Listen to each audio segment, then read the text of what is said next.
राजा जनक का कहना है कि विद्या अध्ययन करके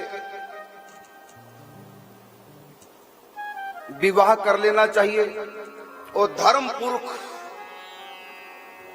अपनी सांसारिक जिंदगी को जीना चाहिए। और जो धर्म पूर्वक जीवन जीता है, गृहस्थ जीवन, अवश्य उसको चौथेपन में संसार से विराग हो जाता है, संसार से मन हट जाता है। ये नियम है। इसलिए कहा धर्म ते विरति योग ते ज्ञाना, ज्ञान मोक्ष प्रद वेद बखाना। जो धर्म पूर्वक जीवन जीते हैं उनका मन संसार से हट करके भगवान में लग जाता है। धर्म ते विरति, धर्म पूर्वक कमाओ, धर्म पूर्वक खर्च करो, संसार से मन हट जाएगा। यदि हम अधर्म पूर्वक कमाएंगे और अधर्म पूर्वक खर्च करेंगे, इस संसार से, इस गृहस्थी से कभी हमारा मन हट ही नहीं सकता। मरते समय भी नहीं हटेगा, इस संसार में ही मन लगेगा, मन हट नहीं सकता। लोग कहते हैं संसार से मन कैसे हटाएं, तो गोस्वामी तुलसीदास जी ने सूत्र दिया। यहाँ जनक भी कहते हैं धर्म पूर्वक जो जीवन जीते हैं तो धर्म ते विरति, विरति का मतलब वैराग्य। धर्म पूर्वक जीवन जियोगे तो वैराग्य हो जाएगा, यदि अधर्म पूर्वक जीवन जियोगे तो वैराग्य नहीं होगा। अर्थात मन संसार से हटेगा नहीं, भगवान में लगेगा नहीं। संसार से नहीं हटेगा तो भगवान में लगेगा नहीं। तो धर्म ते विरति और योग ते ज्ञाना। योग का मतलब भगवान से योग करो, ध्यान करो, चिंतन करो। इस प्रकार जब भगवान का भजन चिंतन करोगे भीतर से ज्ञान हो जाएगा। तो धर्म ते विरति, योग ते ज्ञाना और ज्ञान मोक्ष प्रद वेद बखाना। इसलिए पहले गृहस्थ जीवन को जियो धर्म पूर्वक। हमारी पत्नी बाकी दुनिया की हर स्त्री हमारे लिए मां, बहन, बेटी के समान है। हमारा कमाया हुआ धन ही हमारा है और दूसरे का जो धन है विष के समान है। हम धर्म पूर्वक ही कमाएंगे, धर्म पूर्वक ही खर्च करेंगे, धर्म पूर्वक ही भोगों को भोगेंगे। शास्त्र जिसके लिए मना करता वो सुख भी हम नहीं लेंगे, चाहे हमारे सामने। शास्त्र जिसके लिए मना करता ऐसा सुख हम नहीं भोगेंगे, चाहे अमृत भी क्यों ना हो। बिना भोग लगे ठाकुर जी का, उस अमृत को भी हम नहीं खाएंगे, नहीं पिएंगे। धर्म पूर्वक जीवन को जीने से ही संसार से मन हट करके भगवान में लगेगा। नहीं तो आंखें बंद करके बैठे रहो, भगवान में मन लगेगा नहीं, संसार का ही चिंतन करते रहोगे और मरते समय भी संसार ही चिंतन में आएगा। तो जनक ने कहा सुखदेव जी से गृहस्थों को कैसे जीना चाहिए, तरीका बताए। यहां इसका मतलब नहीं कि गृहस्थ बन के ही रास्ता है, लेकिन गृहस्थ तो जानवर भी हैं, पत्नी बच्चे तो जानवरों के भी होते हैं। यहाँ गृहस्थ का मतलब के विवाह कराना नहीं। गृहस्थ जीवन क्या है तो महाराज जनक ने बताया, क्योंकि जनक स्वयं गृहस्थ हैं और पूर्ण महापुरुष हैं। तो जनक सुखदेव जी को बताते हैं कि पहले ब्रह्मचर्य आश्रम में रहे, युवावस्था उसमें विद्या अध्ययन करे, फिर गृहस्थ आश्रम में प्रवेश करे, उसमें पंच महायज्ञ प्रतिदिन करे। अपने परिवार का ही भरण पोषण की जिम्मेदारी नहीं है गृहस्थ पर। अपने परिवार का भरण पोषण तो जानवर भी कर लेते हैं। गृहस्थ का मतलब केवल शादी कराना नहीं है, भोग भोगना नहीं है, बच्चों को पालन पोषण करना नहीं है। अगर ये धर्म है तब तो जानवर भी सब धर्मात्मा हो गए, क्योंकि ये काम तो जानवर भी कर रहे हैं। इसका नाम गृहस्थ नहीं है। गृहस्थ होना कैसा चाहिए ये तो कह तो देते हैं कि शास्त्रों में कहा गृहस्थ धर्म बहुत बड़ा है। गृहस्थ धर्म का अर्थ लोगों ने क्या लगा लिया, शादी कर लो बहुत बड़ा धर्म है, बच्चे पैदा करो बहुत बड़ा धर्म है, बच्चों को पैदा करके पाल पोस के बड़ा कर दो बड़ा धर्म है, क्योंकि शास्त्र कहता है गृहस्थ धर्म बहुत बड़ा है। अरे ये काम जिसको तुमने गृहस्थ की संज्ञा दे दी, ये काम तो जानवर भी कर रहे हैं। क्या जानवर इंसान से भी आगे निकल गए क्या? वो बड़े धर्मात्मा हो गए क्या जानवर? गृहस्थ तो वो भी भोग रहे हैं, बच्चे तो भी पैदा कर रहे हैं, और बच्चों को पाल पोस करके जानवर भी, पक्षी भी, कीट पतंग भी अपने बच्चों को पैदा करके बड़ा कर देते हैं। तो इस गृहस्थ का नाम गृहस्थ नहीं है, तो जानवर पना है। गृहस्थ क्या है तो राजा जनक ने बताया कि गृहस्थ धर्म सबसे बड़ा है।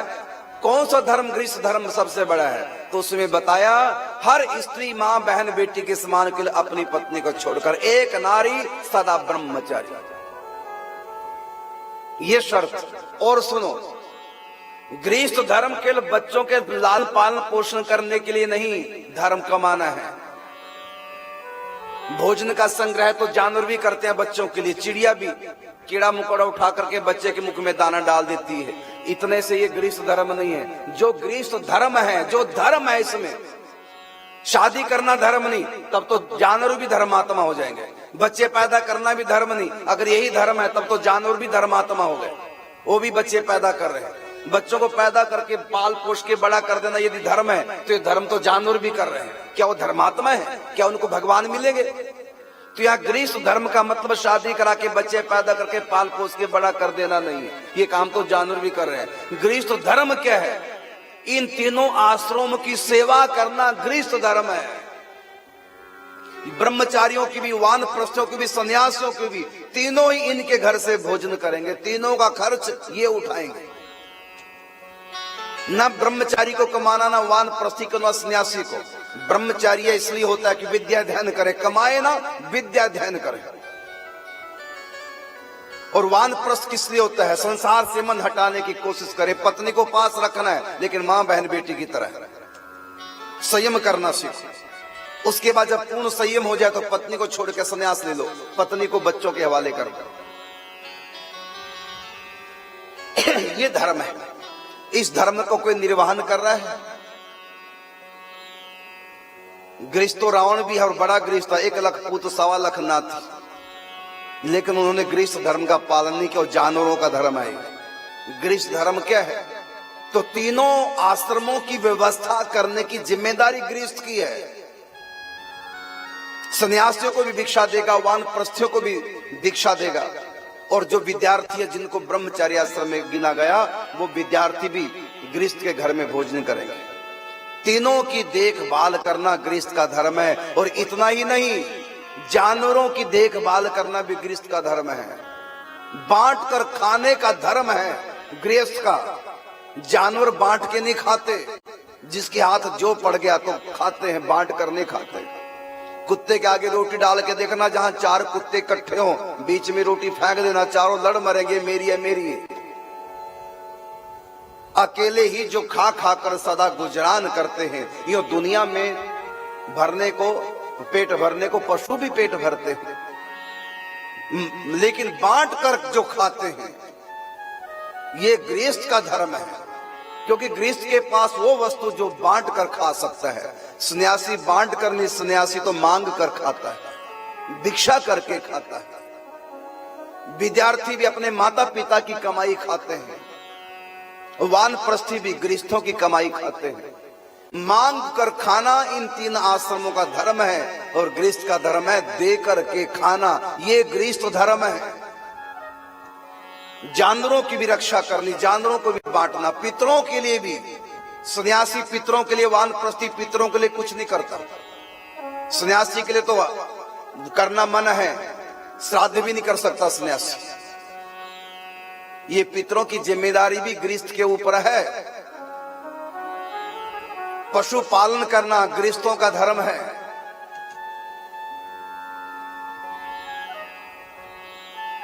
बलि यज्ञ, बलि वैश्व यज्ञ, देव यज्ञ, मनुष्य यज्ञ,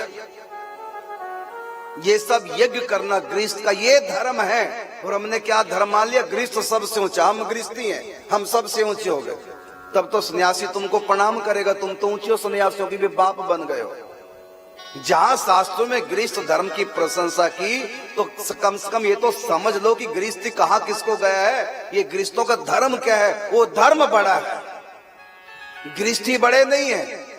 गृहस्थों का जो धर्म है वो धर्म बड़ा है। यदि गृहस्थी बड़े हैं तब तो कुत्ता भी बड़ा है सन्यासियों से, वो भी गृहस्थी है। कुतिया भी गृहस्थी है, सूर भी गृहस्थी है, गधे कुत्ते सारे गृहस्थी हैं। गृहस्थी बड़े नहीं, गृहस्थ धर्म बड़ा है। धर्म को छोड़ दिया, गृहस्थ में जानवर में कोई अंतर ही नहीं रहा। गृहस्थी बड़ा नहीं है, गृहस्थ धर्म बड़ा है। और धर्म क्या है? गृहस्थ बनना धर्म नहीं, गृहस्थ बन के मतलब धर्म को निभाना, वो धर्म बड़ा है। क्यों बड़ा है? क्योंकि तीनों आश्रम गृहस्थ धर्म पे ही टिके हैं। तीनों आश्रम, चाहे ब्रह्मचर्य आश्रम विद्यार्थी जीवन, चाहे वानप्रस्थ आश्रम हो, चाहे संन्यास आश्रम, तीनों ही गृहस्थ आश्रम पर टिके हैं। तीनों की उदर पूर्ति, तीनों का खर्च गृहस्थ चला रहा है। जानवरों को भी गृहस्थ पालता है। गौ माता की सेवा भी गृहस्थ ही करेगा, क्योंकि ना तो विद्यार्थी के पास कुछ हो तो पढ़ रहा है, वानप्रस्थी छोड़ चुका है, सब कुछ त्याग चुका है, सन्यासी भी छोड़ चुका है। अब ये कैसे सेवा करेंगे? हम लोग सन्यासी हैं, विरक्त हैं, हम लोग तो केवल प्रेरणा कर सकते हैं। सन्यासी वानप्रस्थी गृहस्थों को केवल प्रेरणा कर सकता है, ये कर, ये मत कर। विधि निषेध सन्यासी सिखाएंगे। जैसे मैं सब गृहस्थों को कहता हूं, ये हॉस्पिटल बन रहा है, इसकी सेवा करो। अब इसमें मैं संत को थोड़ी कहूंगा कि तुम सेवा करो। संत नहीं कर सकते हॉस्पिटल बना सकते, मैं नहीं हॉस्पिटल बना सकता, मैं नहीं संतों की कुटिया बना सकता। मैं तो केवल प्रेरणा करता हूं, ये मेरा धर्म है, ये सेवा गृहस्थों का काम है। वो गृहस्थ बन करके जिसने संत सेवा नहीं की, सन्यासी की सेवा नहीं की, उसमें जानवरों में कोई अंतर रहेगा नहीं। गृहस्थ का सबसे बड़ा धर्म है साधु सन्यासियों की, विद्यार्थियों की सेवा करें। जो पढ़ रहे हैं, चाहे अपना बच्चा है चाहे पराया है, जो बच्चा पढ़ रहा है, यदि उसके पास व्यवस्था नहीं है, उसके माता पिता गरीब हैं, व्यवस्था नहीं, तो गृहस्थ का धर्म बनता है वो अपने बच्चे को ही ना पढ़ाए, बल्कि साथ साथ गरीब के बच्चे की भी फीस दे। यदि गरीब के बच्चे की फीस नहीं दे रहा है कोई गृहस्थ, गरीब है, उसके माता पिता नहीं व्यवस्था, तो तुम अपने धर्म से मुख मोड़ रहे हो। ये तुम्हारा धर्म है। शादी करा के विषय भोग भोगना, बच्चे पैदा करके पाल पोस के बड़े करना, इसका नाम धर्म नहीं है। तो समझो, तो यहां कहा कि तुम विवाह करके गृहस्थ धर्म का पालन करो, गृहस्थी का पालन करो नहीं कहा। गृहस्थी का पालन करना धर्म नहीं, गृहस्थी का पालन जानवर भी कर रहे हैं, गृहस्थ धर्म का पालन करना है। हमने गृहस्थ से धर्म हटा दिया और गृहस्थ को ही धर्म मान लिया। गृहस्थी करना ये धर्म नहीं है। गृहस्थी बन करके अलग से जो धर्म है गृहस्थों का, उस धर्म का पालन करना, तब तुम श्रेष्ठ हो। नहीं तो जानवरों में और गृहस्थ में कोई अंतर नहीं रहेगा। यदि तुमने गृहस्थ तो बन गए, लेकिन गृहस्थ धर्म का पालन यदि नहीं किया। विद्यार्थियों की सेवा करना, वानप्रस्थों की सेवा करना, सन्यासियों की, विरक्त संतों की सेवा करना, ये गृहस्थ का धर्म है। और इस धर्म को जो नहीं निभाता, ये शाम न विद्या न तपो न दानम ज्ञानम न शीलम न गुणो न धर्म, ते मृत्यु लोके भुवि भार भूता मनुष्य रूपेण मृगाश्चरंत्री। मनुष्य रूपेण मृगाश्चरंत्री, मनुष्य के रूप में वो जानवर है। कौन? जो गृहस्थ सहन शक्ति नहीं है, विद्या नहीं है, तप नहीं है, दान नहीं है, ज्ञान नहीं लिया संतों से, सीखा नहीं कुछ महापुरुषों से, शील स्वभाव नहीं है, बात बात में लड़ाई झगड़ा करता है, क्षमा नहीं है, कोई गुण नहीं है, धर्म का पालन नहीं करता, जो गृहस्थ धर्म है उसका पालन नहीं करता, सेवा नहीं करता समाज की, तो उसके लिए कहा ये शाम न विद्या न तपो न दानम ज्ञानम न शीलम न गुणो न धर्म, ते मृत्यु लोके भूवि भार भूता। वो तो गृहस्थ मृत्यु लोक, इस धरती का भार है वो गृहस्थ, जो सेवा नहीं करता, दान नहीं करता, परोपकार नहीं करता। मनुष्य रूपेण मृगाश्चरंती, मनुष्य के रूप में वो मृग अर्थात जंगली है, जानवर है। अब आप आज समझ गए होंगे कि गृहस्थों को जो बड़ा कहा गया, इस गृहस्थी को नहीं कहा, गृहस्थी बनने को बड़ा नहीं कहा। गृहस्थ बनकर के जो धर्म निभाना, जो उसकी ड्यूटी है, वो ड्यूटी गृहस्थ की सबसे बड़ी है। सन्यासियों से भी बड़ी, विद्यार्थियों से भी बड़ी, वानप्रस्थियों से भी बड़ा धर्म है गृहस्थ का। इतनी उनके ऊपर जिम्मेदारी होती है। लेकिन उनका क्या कहना, जो शराब पीते हैं, मांस खाते हैं, अपने धन को पापों में लगाते हैं, पाप पूर्वक कमाते हैं और पाप पूर्वक लगाते हैं, वो अपना ही नहीं अपनी संतानों का भी बेड़ा गर्क को गृहस्थी कर रहा है। वो तो नरक का द्वार है गृहस्थी। जो सरकारी अधिकारी हैं रिश्वत लेते हैं, संतों से भी, हॉस्पिटल से भी, और ऐसी रिश्वत को जो अपने बच्चों, किसी से भी रिश्वत नहीं लेनी चाहिए। और तुम अपने बच्चों का भरण पोषण करोगे, उनको ऐशोराम कराओगे, ध्यान रखना हराम की कमाई जब तुम अपने बच्चों में लगाते हो तो बच्चों में हराम के संस्कार चले जाते हैं। तुम अपना ही नहीं अपने बच्चों का भी बेड़ा गर्क कर रहे हो। तुम हराम की कमाई खाकर अपना ही खून नहीं अपने बच्चों का भी खून गंदा कर रहे हो। देखना, गंदे खून वाले, दूसरे की कमाई पे पलने वाले सब सरकारी अधिकारी ऐसे नहीं होते, अच्छे अच्छे भी होते हैं, बहुत अच्छे भी होते हैं जो हमारा साथ दे रहे हैं। तो जो हराम की कमाई, दूसरों की कमाई पे पलते हैं, अपने बच्चों को पालते हैं, सरकारी जो तुमको तनख्वाह मिल रही है उस पर तुमको तसल्ली नहीं, पाप की कमाई बच्चों को खिला रहे हैं। देखना ये बच्चे तुमको जूतों से मारेंगे,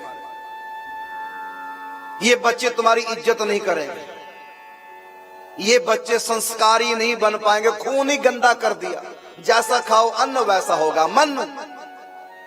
रिश्वत की कमाई बच्चों को खिला रहे हैं, बच्चे नास्तिक हो जाएंगे। औरों को तो क्या मानेंगे, अपने बाप को नहीं मानेंगे जिनकी कमाई खा रहे हैं। क्यों बच्चों को बर्बाद कर रहे हो? क्यों तुम खुद रिश्वत लेके बर्बाद हो रहे हो? अपनी कमाई बच्चों को दो तो अच्छे संस्कार आएंगे। तो गृहस्थ का धर्म बहुत बड़ा धर्म है, बहुत बड़ी तपस्या है। मत सोचो कि सन्यासी ही तपस्वी होता है। गृहस्थ की तपस्या सन्यासी से डबल तपस्या है। जितनी जिम्मेदारी गृहस्थ की है उतनी संतों की नहीं है। इसलिए गृहस्थ धर्म इसलिए सबसे बड़ा कहा गया है। इसलिए गृहस्थों का धर्म है कि वो सबकी सेवा करें, माता पिता की सेवा, दादा दादी की सेवा, बच्चों की सेवा, दीन दुखियों की सेवा, गौ माता की सेवा, ब्राह्मण की सेवा, गरीबों की सेवा, अभावग्रस्तों की सेवा, संतों की सेवा। इतना कमाओ क्योंकि तुम लोगों के पास भजन की संपत्ति नहीं है। कारण क्या कि रजोगुण है। रजोगुण के कारण से गृहस्थी बने हो और सत्वगुण के कारण से कोई सन्यासी बनता है। तो रजोगुण मन में है, रजोगुण मन में तभी गृहस्थ की कामना जगी है। तो रजोगुण मन में है तो तुम लोग चिंतन नहीं कर पाओगे जैसे संत चिंतन करते हो। तुम तो आके संतों के पास ही कहोगे महाराज मन नहीं लगता भगवान में। अरे भीतर रजोगुण भरा है, ठीक है, थोड़ा बहुत मन लगाने की कोशिश करो, नाम जप करो, कलयुग केवल नाम आधारा, बस नाम जप करो। और जिनका मन लगता है भगवान में उन संतों की सेवा कर लो। मन लगा लगाया तुमको फल प्राप्त हो जाएगा। गृहस्थ का उद्धार तो सेवा करने से है। गृहस्थ में रह के मन अगर लग जाता तो कोई भी राजा महाराजा राजधानियां छोड़ के जंगल में न जाता तपस्या करने के लिए। क्यों घर छोड़ देते हैं राजा महाराजा? भागवत देवी भागवत पुराण नहीं, कोई भी ग्रंथ 18 पुराण पढ़ो, चौथापन आया, राजाओं ने घर छोड़ दिया, जंगलों में चले गए। पूछा कि घर में भी तो भजन हो सकता है? का इसलिए नहीं होता कि घरों में रजोगुणी माहौल होता है और रजोगुण में रह करके भक्ति नहीं होती। इसलिए जल्दी से गृहस्थ को छोड़ करके जो ही बच्चे जवान हो अपनी पत्नी को बच्चों के हवाले करके संन्यास ले लो, या अपनी पत्नी को भी संग रख सकते हैं, वानप्रस्थ ले सकते हैं। पति पत्नी दोनों भजन करें जैसे मनु और शत्रुपा ने अपने पुत्रों को राज्य दे करके नेमिषारण्य में जाकर के तप किया, भगवान की प्राप्ति कर ली। पत्नी को लेकर भी जा सकते हैं, लेकिन पत्नी के स्वभाव में रजोगुण अधिक होता है, आसक्ति अधिक होती है, बच्चों के प्रति ममता अधिक होती है। उसको कहीं पति लेके पत्नी को जाएगा तो बच्चों की याद करती रहेगी, इसलिए उसको बच्चों के पास छोड़ दो तो कम से कम बच्चों के पास छोड़ करके वो पति की तो याद करेगी। बच्चों की याद करना पत्नी के स्त्री के लिए ठीक नहीं, पति की याद कर सकती है क्योंकि पति उसका परमेश्वर का दर्जा दिया गया। पति में प्रेम है, पत्नी का तो कोई दोष नहीं। बच्चों में अगर उसकी आसक्ति है तो वो पुनर्जन्म का कारण बन सकती है। इसलिए कहा कि पत्नी को छोड़ करके संन्यास ले लो। कारण क्या है? क्योंकि बच्चों में ममता, पति के साथ रहेगी तो बच्चों की याद करेगी और बच्चों के पास रहेगी तो पति की याद करेगी। महिमा याद की है और जिसकी याद कर रही है वो संत है। संत की याद करना चाहे लौकिक भाव से ही संत की याद करो तब भी उतना ही फल है। प्रसंगम अजरम पासम, ये आसक्ति अजर पास है, लेकिन यही कहीं संतों से की जाए, यही संसार की आसक्ति ही संतों से की जाए तो मुक्ति का खुला द्वार बन जाती है। तो उसका पति सन्यासी बन गया, तो संत मान के न सही पति मान के भी याद करेगी तब भी उसको वही फल प्राप्त होगा। इसलिए कहा पत्नी को छोड़ करके संत बनो, क्योंकि पत्नी को साथ ले रखेंगे तो बच्चों की याद करेगी, वहीं उनकी ममता रहेगी। फिर भी यदि पत्नी ऐसी श्रद्धा वाली विशेष है तो अपने पति का साथ दे, वो भी पति के साथ संन्यास चौथे पन में बुढ़ापे में धारण करके किसी पवित्र तीर्थ में गंगा जमुना के किनारे किसी वन में एकांत में भजन करे। तो गृहस्थ में रजोगुणी माहौल है, इसलिए गृहस्थ को छोड़ना चाहिए। पहले ब्रह्मचर्य का पालन करते विद्या ध्यान करें, उसके बाद गृहस्थ बने, और जो ही बच्चे युवा हो गए शादी करके अब निकल पड़ो वन में। कारण क्या? क्योंकि रजोगुण की अधिकता घरों में होती है, गृहस्थों में होती है, तो वहां रह करके भगवान में मन नहीं लग सकता। भागवत में का रजोगुणी व्यक्ति मन लगाने की कोशिश करेगा तो डिस्टर्ब हो जाएगा, उद्विग्न हो जाएगा, अधिक चिंतन करेगा, कोशिश करेगा तो पागल तक हो जाएगा।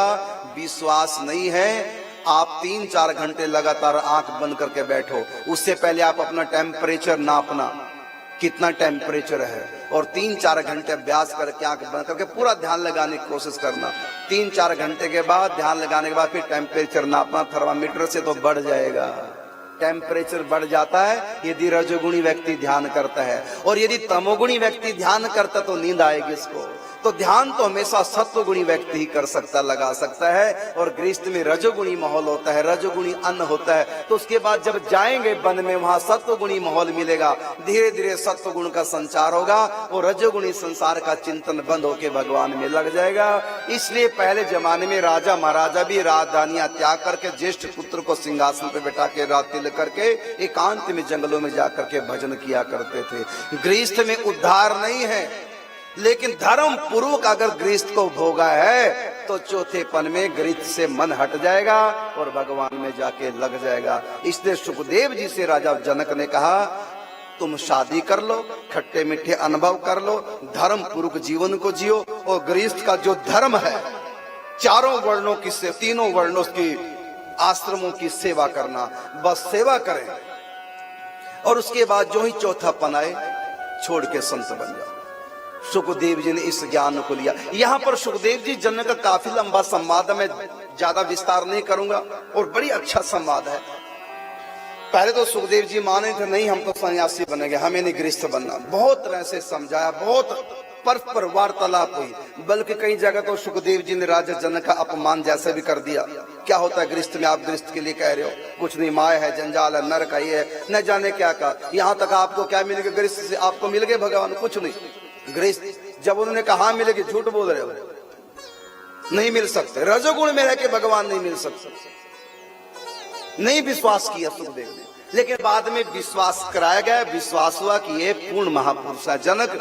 फिर विवाह के लिए तैयार हो गए। लंबी काफी चर्चा, कम से कम 2-3 दिन तक इसी पे सत्संग चले, तब ढंग से पूरा मैं समझा सकता हूँ। फिर भी आज क्योंकि आगे भी हमको बढ़ना है, अंत में सुखदेव जी हार जाते हैं, जनक जी जीत जाते हैं कि गृहस्थ में रहकर भी हम धर्म पूर्वक जीवन जी करके फाउंडेशन अपनी अध्यात्म की मजबूत कर सकते हैं। अंत में घर आते हैं, वेद व्यास जी से अपने पिता से कहा ठीक है मैं विवाह के लिए तैयार हूँ। विवाह हुआ, पितृ की कन्या पीवरी से सुखदेव जी का विवाह होता है। उससे उनकी 5 संतानें होती हैं, 4 पुत्र और 1 पुत्री, और इनके सबके विवाह करके फिर तुरंत संन्यास ले लेते हैं।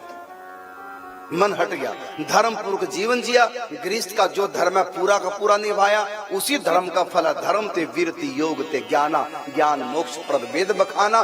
धर्म पूर्वक जीवन जिया, लेकिन कल्याण नहीं हुआ गृहस्थ बन करके। धर्म पूर्वक जीवन जिया, उसका यही फल मिला कि संसार से मन हट गया, बस संन्यास ले लिया। चौथे पन में निकल गए सुमेरु पर्वत पे तपस्या करने, वहां भगवती माते की आराधना करके अपना उद्धार कर लिया।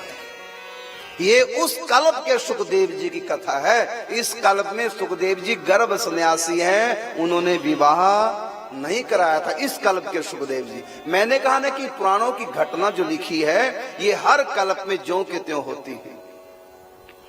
तो सुखदेव जी ने ज्ञान प्राप्त किया और वेद व्यास जी उस समय कि वेद व्यास जी रजोगुणी थे। अब वाले नहीं वेद व्यास रजोगुणी हैं, इस कल्प के।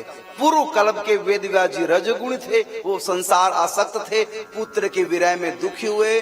अब क्या किया जाए?